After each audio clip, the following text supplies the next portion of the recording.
Thank you very much, Anna, and thanks to the organizers for giving me the opportunity to speak here today. Works? Excellent. OK.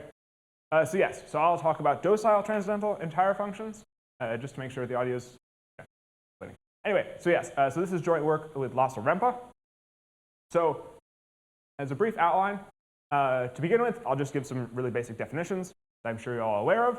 Then I'll talk about local connectivity of the Julia set, specifically first, local connectivity of the Julia set for polynomials and what this means. And then I'll move on to talking about local connectivity in the context of transcendental entire functions and what we have there. So then, after that, I'll talk a little bit about basically two classes of transcendental entire functions. We have the strongly geometrically finite functions and docile functions, which have various properties related back to properties of polynomials. And then finally, I'll give an example, specifically an example which is a docile function which isn't the strongly geometrically finite, which we'll find out more later in the talk. So to begin with, we're going to start with a function from CSC. It's going to be analytic. So beginning of the talk, we're going to just focus on polynomials. And then from there, we'll move on to talking basically just about transcendental entire functions. And as usual, we're going to denote by f to the nth iterative of f. So what we mean by this is just f to the n is f composed of itself n times. So then, as you all know, the dynamical plane splits into our two dynamically interesting sets. We have the F2 set, which is where the iterates are continuous, and we have its complement, the Julia set.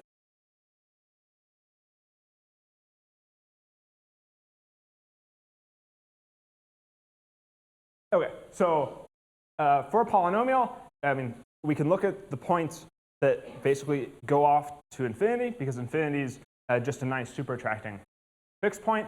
And so we can basically define it, give it a name, and say it's I of f. It's the points that iterate off to infinity. And it's actually very nice. It's a nice neighborhood of infinity. It's in the F2 set. And importantly for us, for the rest of this talk, is that the boundary of this nice basin of infinity is the Julia set. So this is important for the rest. And so in this basin of infinity, basically if we have two polynomials, p1 and p2, here we have pictures of the filled-in Julia set, I suppose, for two quadratic maps, the cauliflower and the rabbit. And so what Bauch's theorem tells us is that in general, these maps p1 and p2 are conformally conjugate in some neighborhood of infinity. And in particular, if we have all of the critical points stay nice and bounded, then we get, well, pictures that kind of look like this. And this conformal conjugacy actually extends to the whole basin of infinity that we have.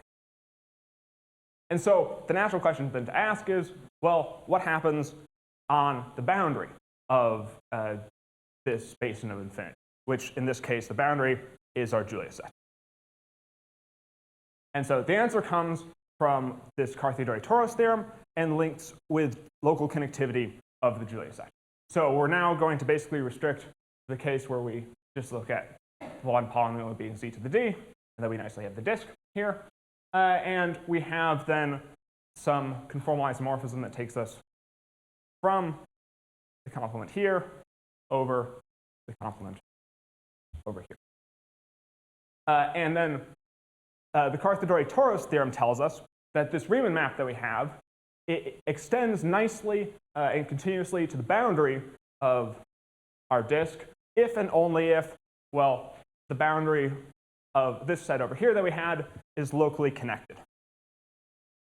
And so if we're just looking, instead of just two arbitrary or an arbitrary domain U, a significant domain, if we're looking at exactly basically these pictures here, then what this tells us is that if then what it tells us is that the Julia set of this polynomial here is locally connected, basically if and only if we have that this Riemann map here extends continuously and nicely.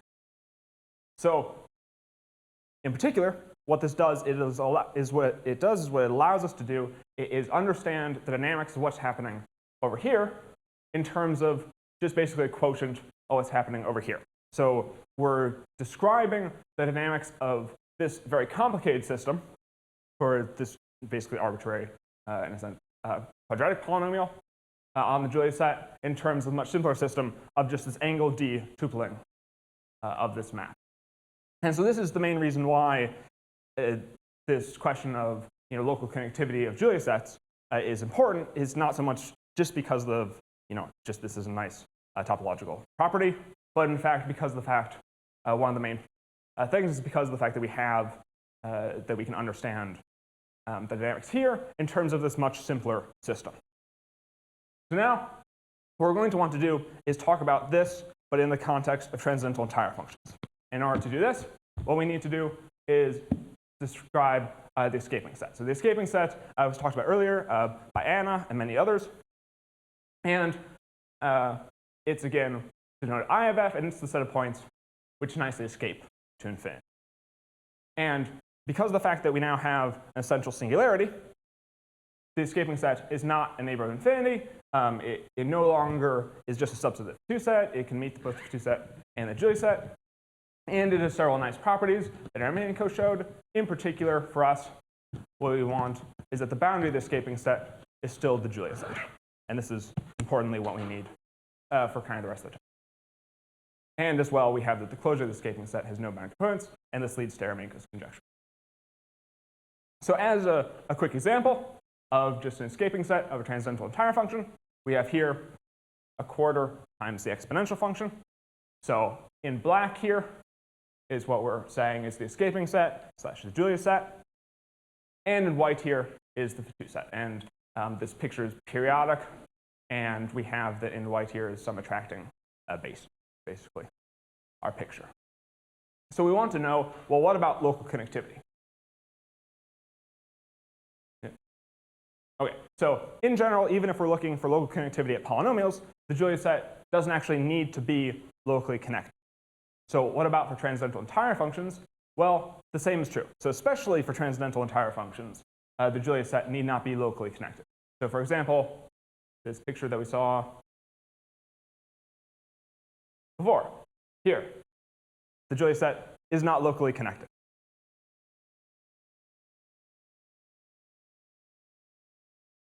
Okay, so what we want to do is say, well, what happens if the Julia set is in fact locally connected? Well, then even though it is this property of being locally connected, unlike for the polynomial case, where being locally connected basically allowed us to nicely describe the topological dynamics very, very accurately.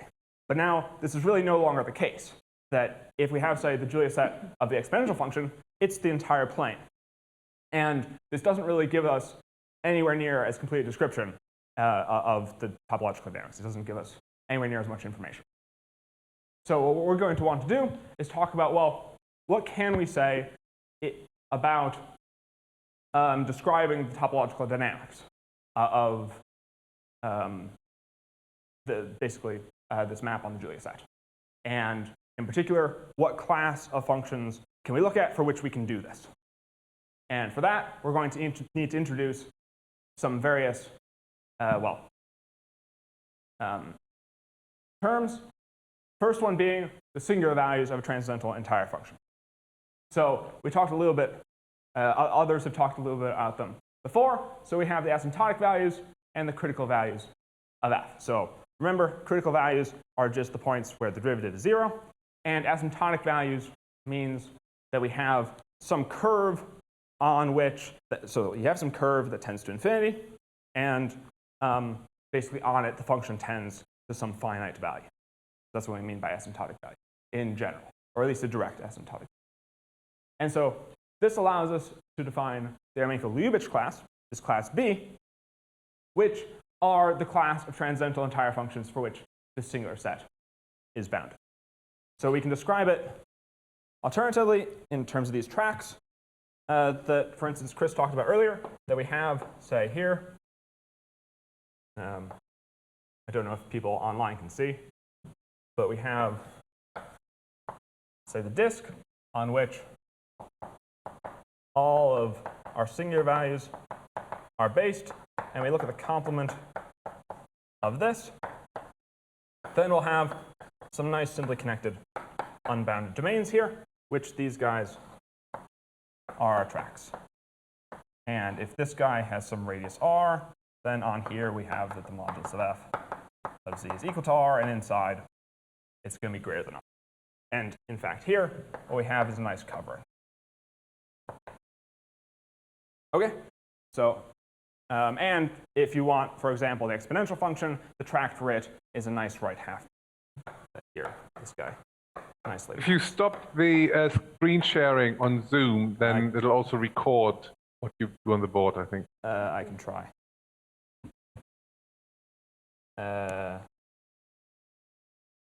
Maybe I shouldn't. Well, if you want, I can help us. Well, the next time I use the board, I can ask Costio to. I pressed red. OK, sounds good. OK. Perfect. OK. Thank you, Lasse. So next, we want to talk about functions that are of disjoint type. So functions of disjoint type are functions for which, well, they're in class B, and we have some joint domain, which we can think of, say, as just this disk that we already had, for which the singular values are all nicely contained in there, and this domain nicely maps back into itself. So now let's see if I can do this. So do that. And basically, what we have is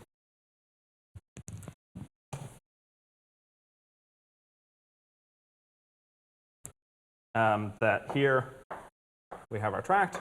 It's nicely mapping over to the complement of our disk. And then we have, if we look at where the tract actually is, it's nicely in this complement, is what we want. And in particular, of note here is that, oh, there's no slides anymore. There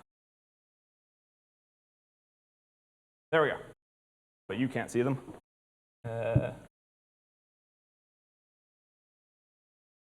Zoom.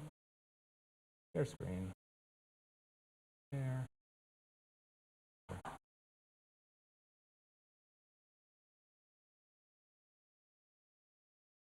OK. Anyway, so yes. So basically, what we wanted to do is say that this, what we can do is we can basically shrink this disk in order to basically always obtain that we get a function of disjoint type. And, well, for people here, we have, say, here's our class B. And inside of it, we have functions of disjoint type, which is living in some larger thing of functions that are transcendental entire. And so one more thing is that if we're in class B, then we call functions that are post-singularly bounded, which is where the post-singular set, which is the union of forward orbits of the singular set, is bounded. We call these if the set's bounded, then we call it post-singularly bounded. Thank you very much. And in particular, for people here, this is post-singularly bounded.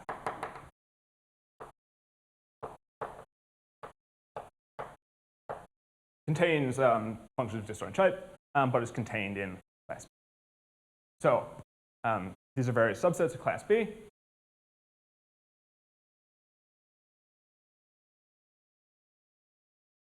Yeah. So we can call functions that are transcendental entire functions are strongly geometrically finite now if, well, the two set intersected with the singular set is compact and the Julia set intersected with the post-singular set is finite.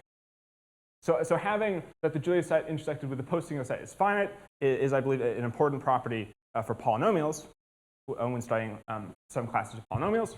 And in particular, this is basically an analog of this. And also what we want is that the Julia set contains no asymptotic values of f. And also this requirement on the local degree of points in the Julia set. So what's a particular example that you should think of when you look at these functions? Well, the sine function. The sine function nicely just has our two singular values, -1 and 1. Yes, it'll satisfy these properties. So we've introduced these various quantities. So what are we going to do with them? Well, what we want to do is talk about basically the analog of this Riemann map that we had before that nicely described the topological, well, gave us a nice description of the topological dynamics of what's going on. And in order to do that, we have, well, in particular to get started with, we have this nice result of Rempe from 2009. So he states this for more general functions g and f. But if we just have f in the class B, then we can take some g, which is f of lambda z, as just a disjoint type function. So we take lambda sufficiently small, say, so that g is actually of disjoint type. And what you can think of with taking this lambda is basically we're moving around within the parameter space of f, is basically the idea here. And so if we have this, then there exists some quasi-conformal map theta hat, such that, well, restricted, well, so we have this conjugacy restricted to the set, this j greater than r, or equal to r, which is the set of points in a Julia set for which the modulus of the iterates is always greater than or equal to r. So you can think, you have your Julia set, which is some, say, collection of curves, and you're looking at all of those guys that are always stay greater than or equal to some value, r, for instance.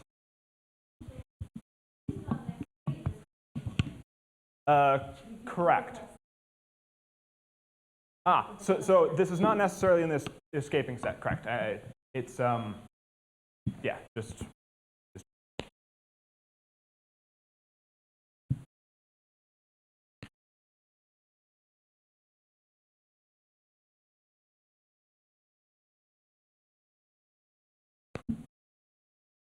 Okay, so now, slide.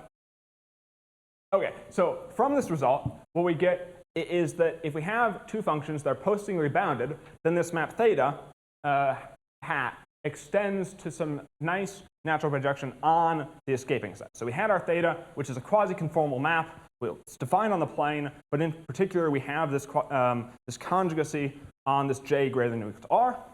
And from it, we can get this map theta, which is slightly different off of this j greater than or equal to r. But we nicely have that it's a bijection from the escaping set of f1 to the escaping set of f2. And so this we can think of basically as an analog to our Riemann map.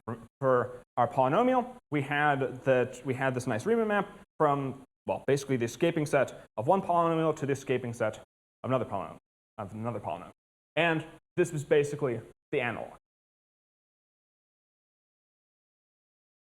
And so what we do is we define docile functions as being functions that are postingly bounded. And again, we want g to be of disjoint type, so we move around within our parameter space to make lambda sufficiently small so that we obtain something of disjoint type.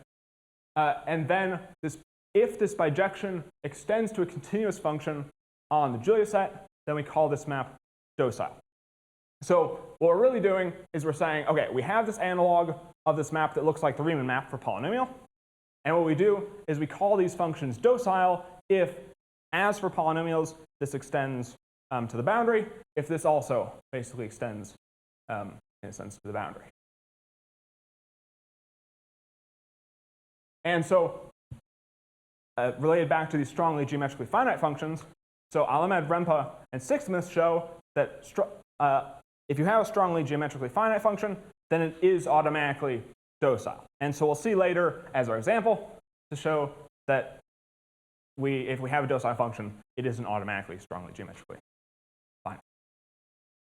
So again, to reiterate, this is basically an analog of what we have for this Riemann map extending to the boundary in this polynomial. Yes? No. If there exists a lambda, is basically. Sorry?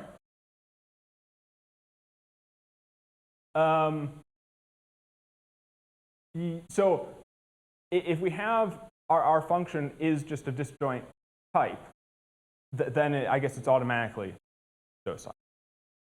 Is that what you're asking? that if lambda is equal to 1?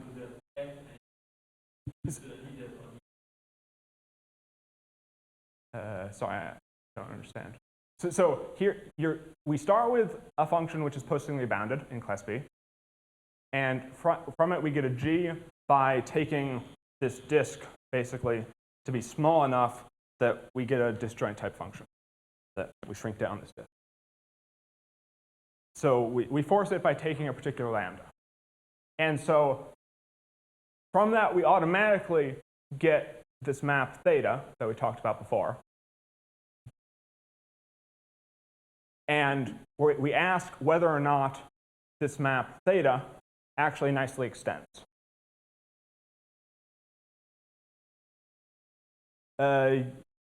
Yes. I believe so. Yes. Yes.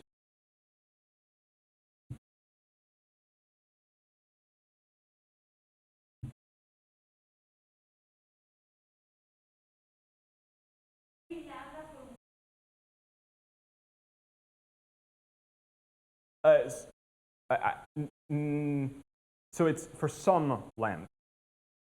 So you take g of z to be some lambda for which it's a disjoint type. Yes, that is correct.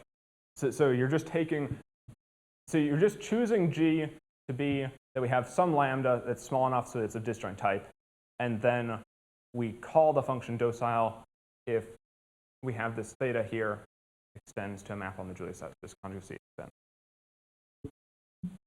That.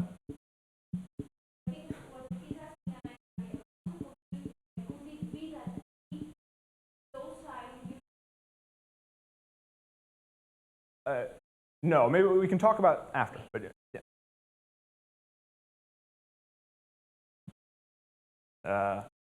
So yes, where was I? Here. So we want to show various properties of these docile functions. So in particular, one obvious one is that, well, if we're looking at this Riemann map that we have, well, the Riemann map is going to extend to the boundary independent of whether or not we're looking at f, or f2, or f3, or f to the n. But this isn't immediately obvious if we're looking at the nth iterate of f. So in fact, it's true that if some function f is docile, if and only if f to the n is docile. And our main result is, so if we're given a positively bounded docile function and some compact connected forward invariant set, subset of the Julia set, so you can think like, for instance, the boundary of this cauliflower, or you can think of basically polynomial-like mappings, then this compact forward invariant set K is locally connected. So basically, what this tells us is that we do have some relation between these docile functions and local connectivity. However, of course, just because of the fact that the function is docile doesn't mean that the function itself is locally connected. For example, we'll see in the next slide. Or if you have a function for which the f2 set is unbounded, then the Julia set definitely won't be locally connected. Yes. Well, as a set, yes. That. So your set K. No, just from the point of view of K. Okay. Yes. So here we have, for instance, here's, say, the cauliflower and the rabbit. And what we're saying is that we have the boundary here, which is going to be our set K. And we're saying that that is locally connected if it's docile. And the same for the rabbit. And so a very brief sketch of the proof.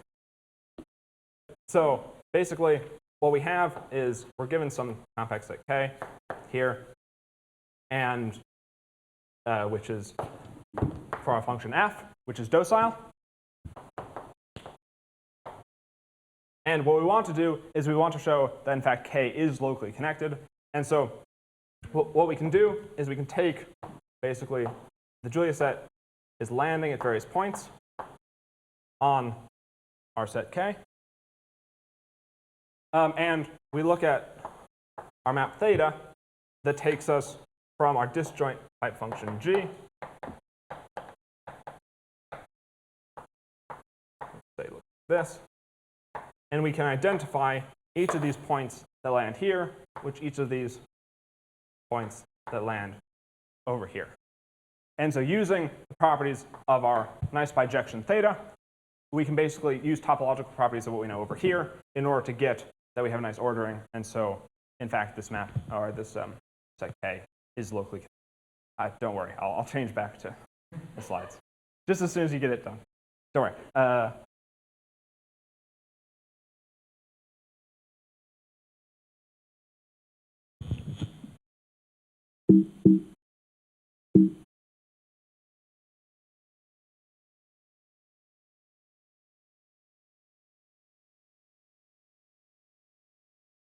Okay, and just finally, as an example of a function that's docile but not strongly geometrically finite, we have this one that was studied by Bergweiler before, who showed that this black part here, which is the two set, is completely invariant. Thank you. And what we do is we say, well, it has an indirect asymptotic value, which an indirect asymptotic value is a type of asymptotic value in the Julia set. So it's not strongly geometrically finite. However, it is docile. In order to do this, what we basically do is construct some basically uniform expansion with respect to some metric that we construct in a neighborhood of the Julia set. So there we go. Thank you very much.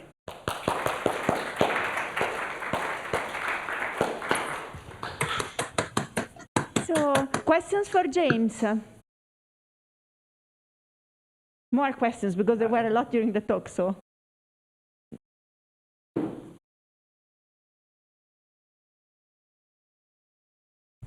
Just for curiosity, when you mentioned that this conjugacy on the Julia set, on the scaping set, excuse me, was the analog to the Riemann map? Yes. So if you took a sequence of polynomials converging to the exponential, for example, and you looked at all those Riemann maps from the basin of infinity, so from the scaping set, would you get convergence to this map?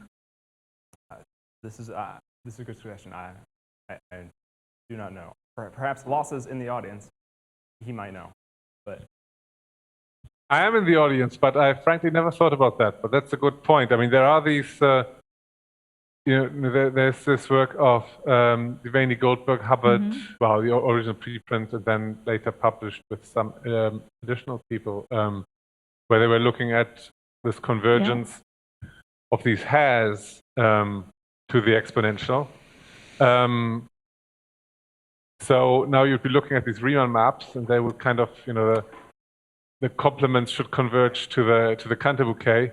It's a good question. It's a very good question. Okay. Well, there's some sense in which these converge. Quite possibly. Okay, thank you. That's all I would say. So, any more questions? Then let's thank James again, and let's get ready for the next talk.